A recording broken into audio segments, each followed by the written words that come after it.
To force a parliamentary vote on the start of the Brexit process, has today launched a campaign to oppose what she and her colleagues call an extreme Brexit. Gina Miller says that her Best for Britain initiative will target marginal seats in the forthcoming election to try to return members of Parliament who are committed to keeping the Brexit options wide open. A crowd-funded drive has already been backed by nearly 10,000 people and raised around £300,000. In a moment, I'll be speaking to Gina Miller about the plans. But first, let's hear some of the remarks from today's launch. We know that people are worried about the future direction of this country. They believe in parliamentary sovereignty, and they believe, as we do, that only tactical voting in this election can ensure that Parliament plays its full role in the future of our country.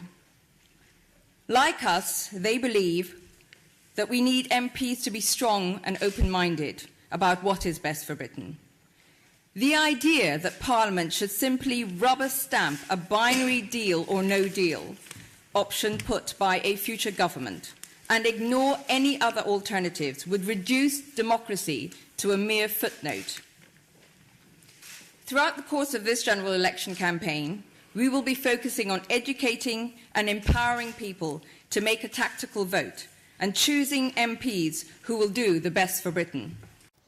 Well, that was Gina Miller earlier today at the launch, and she's with me now. Thanks for coming in, Gina. It's good to talk to you. Well, we last spoke, I think, when the Article 50 letter was sent, and we were down at Westminster that day, and you were at pains that day to say, look, this is not about stopping the Brexit process. This is about trying to keep the options open and trying to avoid a hard Brexit, as you were saying then. There are still people today saying very forcefully that what you're doing now with this tactical voting thing shows again that you are actually involved in some kind of process to try to bring the whole thing grinding to a halt. Now, what is your answer to that? I think it would be extraordinary if I could bring everything to a halt through my activities with a small group of people, but actually a growing group of people. This is exactly the same concerns that I had when I started the Article 50 case, which was about what sort of democracy do we want, what sort of parliament do we want. And if this election will result in, many people suspect, a landslide for the Conservatives, where will be the different voices in Parliament? Where will be the people holding government to account, whoever wins the government to account? Because, as we've put in there, it has to be about what's best for Britain. We have to have principled parliamentarians who are going to do that job. So what we're going to do is try and encourage people by giving them information, and then they make the choice. We don't make the choice. It will be up to voters to make the choice. I'm interested in the selection, or at least the way that you go about looking at areas which might be for you, fertile territory, and for you and your colleagues. So what are your criteria here? It's only been a week since we've set this up, so we are going through this process of looking at that. We feel it's far too early. We've commissioned polling. We think if we look back at some of the other people in our space have done, at what happened in the last election and what happened in the referendum vote, that's outdated now. We need to find out how people feel now and what the swings are likely to be now. So we're looking at data now, and we will have that, we think, by next week, and then we'll start looking at where we can make an influence. But it won't be us making any sort of a call. It will be done by looking at data, overlaying certain criteria, looking at a methodology that takes us away from party politics, and it's about those who can actually make a difference in the vote. When you say you won't be making the call, but you will be guiding and enabling, is that fair to say? We want to invoke. Well, actually, there are three things we want to do with this campaign. One is there is an apathy with people around sort of fatigue for elections and voting. So one of the things we want to do is inspire people to say, look, voting is a real privilege that we have in the UK. Please don't throw that away. So to try and engage and invigorate people to turn out to vote.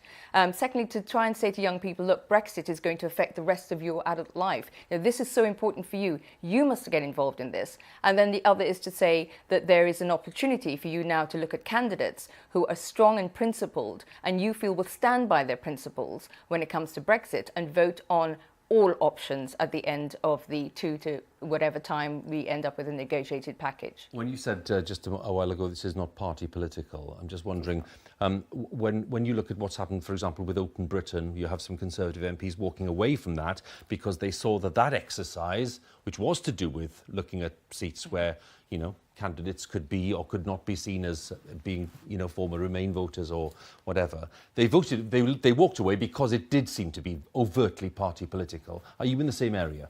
No, look, there are lots of people in this space that we occupy who want the end goal of what we believe is best for Britain, but there are different paths that are being taken, and our path is very much focused on where people, it's not our money, it's actually donations that we've managed to achieve, which has been extraordinary, where we can get the best bang for people's buck, and where they can choose MPs or candidates and MPs who will make a difference and really represent them. So we're not being party political. The only thing that could change that, of course, will depend on if they want to actually accept our money, because it might be that they aren't able to. But we are going to try our damnedest to stick to the fact that this is about candidates who believe in being strong and standing by their principles. Just listening to a few sort of experts today talking about the makeup of some of these constituencies.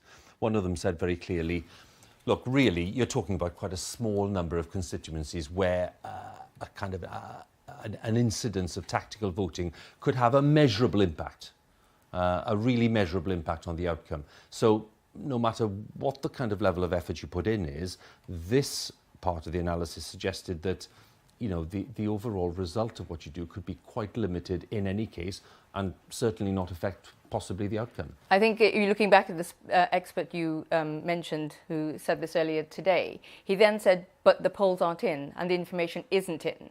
So we think it's far too early to call. And we're also looking at what happened in Canada. Actually, that's a perfect case study. At that time, they said what we're doing would never work. There was an organisation very similar to ours. The press, the experts, the media all said this would never work. It actually changed the face of Canadian politics because people really got involved. And so we are not just talking, we're doing, and it's now up to people to make that choice. When you said, just a final point, you said earlier, because, since those polls and since the last democratic exercise, people may have changed their minds, there may have been a change of attitude. Do you mean by that in your experience, that lots of people who voted Remain are now reconciled to the fact that this Brexit process is happening, and for that reason, they may be more minded to vote in a certain way, and you need to take that on board? I think you need to take both sides on board. We've come across Remainers and Leavers who've either changed their minds or just thinking they want to have the choice. And what we're trying to do is then give people information and empower them to make that choice about what they think is best for Britain. It is not about us telling them what to do, but I absolutely agree with you. There has been a shift we've come across that. Gina Miller, good to talk to you, and thanks for coming in again. Thanks very much. Gina Miller there after that launch earlier today.